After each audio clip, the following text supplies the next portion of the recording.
Hello friends, welcome to Audiobook Daily. Today we'll talk about The Art of Happiness by His Holiness the Dalai Lama and Howard Cutler, published in 1998. The Monk on the Mountain Path. A young traveler named Mira climbed a mountain in search of answers. Life felt heavy, stress at work, relationships full of conflict, and an inner emptiness she couldn't explain. She believed happiness was something she had to earn, chase, or achieve, yet it always slipped away. Halfway up the mountain, exhausted and frustrated, she found an old monk sitting quietly under a tree.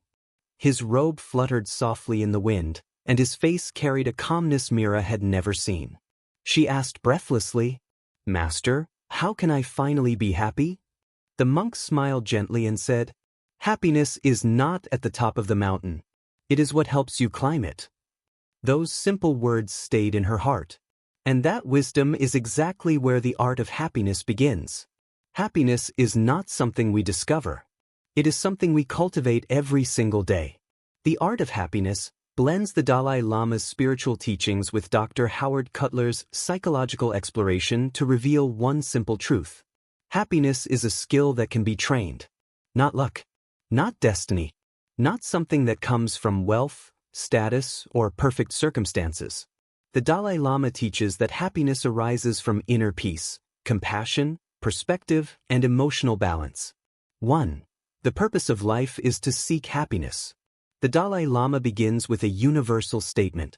Every human being wants happiness and avoids suffering. But most people search for happiness in external things: material success, approval, pleasure. The book argues that these things bring only temporary satisfaction. Real happiness comes from calm mind, a compassionate heart, healthy relationships, positive thoughts and attitudes, purpose and meaning. The Dalai Lama says, happiness is built from within. 2. Training the mind is the path to happiness. Just as we train the body to become strong, we must train the mind to become peaceful. The Dalai Lama explains that emotions like anger, jealousy, and fear do not come from situations, but from how the mind interprets them. By training the mind through mindfulness, reflection, reframing thoughts, compassion, we can change our experience of life. This begins with recognizing that our thoughts create our emotional world. 3. Happiness requires perspective. A key lesson: change the way you see the world, and the world changes. The Dalai Lama suggests that many of our problems are intensified by the stories we tell ourselves. Instead of resisting challenges, he teaches us to view them through a wider lens. Pain can develop strength. Challenges can deepen compassion. Setbacks can build resilience. Perspective is a powerful tool. When we change our interpretation, our suffering reduces. For overcoming anxiety, fear, and anger, the Dalai Lama explains that these negative emotions are the biggest obstacles to happiness. Fear comes from attachment and insecurity. We fear losing what we hold tightly. Anger destroys inner peace faster than anything. He recommends responding to anger with patience and understanding, not for others, but for our own well-being. Anxiety comes from focusing too much on the future. Training the mind to stay present and grounded reduces worry. The Dalai Lama emphasizes calming the mind as a daily practice, not a one-time fix. 5. Compassion is the heart of happiness. One of the most powerful teachings in this book. Compassion equals happiness. The Dalai Lama believes that when we care for others, we open our hearts and reduce self-centered suffering.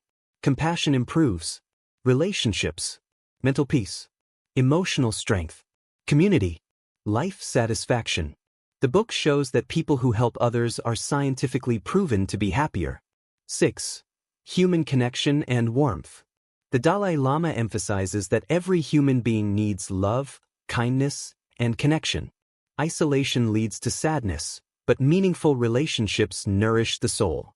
He says the foundation of good relationships is understanding, open communication, empathy, forgiveness. When we treat others with kindness, we create joy within ourselves. 7. Dealing with suffering.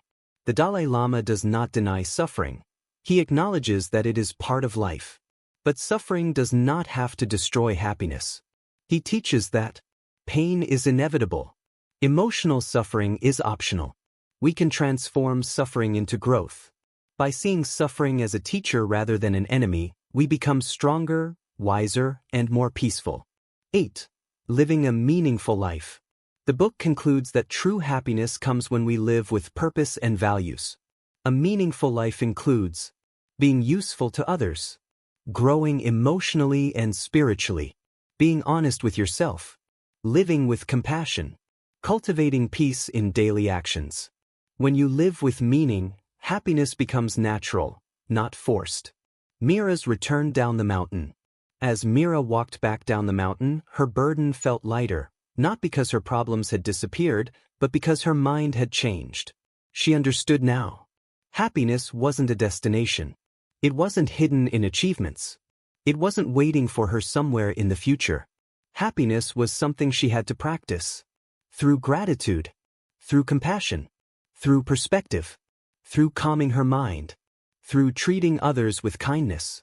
As she reached the base of the mountain, she whispered to herself, "Peace begins with me. Happiness begins within me." And for the first time in her life, she felt truly free. Thank you for listening. See you in next audiobook daily.